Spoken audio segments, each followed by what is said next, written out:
Hi, welcome back to our YouTube channel. ಇವತ್ತು ಮಾಡ್ತಿರೋಂತಹ recipe ಶೇಂಗಾ ಚಟ್ನಿ. ಮೊದಲಿಗೆ 1 ಟೇಬಲ್ ಸ್ಪೂನಷ್ಟು ಜೀರಿಗೆ, ಸ್ವಲ್ಪ ಕೊತ್ತಂಬರಿ, ಕರಿಬೇವಿನ ಸೊಪ್ಪು, 1 ಬೌಲ್ ಶೇಂಗಾ ಕಾಳನ್ನ ತೊಗೊಂಡಿದ್ದೀನಿ, 2 ದೊಡ್ಡ ಸೈಜಿನ ಬೆಳ್ಳುಳ್ಳಿನ ಕಾಳುಗಳ ಥರ ಮಾಡಿಟ್ಕೊಂಡಿದ್ದೀನಿ, ಉಪ್ಪು, 2 ಸ್ಪೂನಷ್ಟು ಖಾರದ ಪುಡಿ. ಈಗ ಒಂದು ಪ್ಯಾನ್ ತೊಗೊಂಡು ಅದಕ್ಕೆ ಶೇಂಗಾ ಕಾಳನ್ನ ಹಾಕ್ತಾಯಿದ್ದೀನಿ. ಇದನ್ನ ಚೆನ್ನಾಗಿ ಹುರ್ಕೋಬೇಕು. ಈಗ ಈ ಥರ ಹುರ್ಕೊಂಡಿದ್ದೀನಿ. ಸ್ಟವ್ ಆಫ್ ಮಾಡಿ ಇದನ್ನ ಸ್ವಲ್ಪ ತಣ್ಣಗಾಗಕ್ಕೆ ಬಿಡಬೇಕು.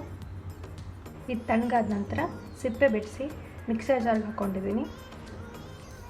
ಇವಾಗ ಇದಕ್ಕೆ ಬೆಳ್ಳುಳ್ಳಿನ ಹಾಕ್ತಾಯಿದ್ದೀನಿ, ಕರಿಬೇವು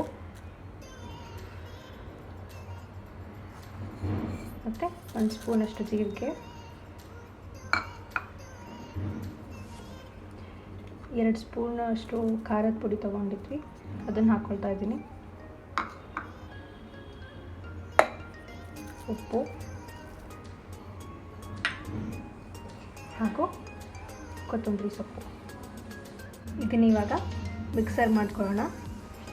ನಾನಿಲ್ಲಿ ಮತ್ತೆ 1 ಸ್ಪೂನಷ್ಟು ಖಾರದ ಪುಡಿನ ಹಾಕ್ಕೊಳ್ತಾ ಇದ್ದೀನಿ.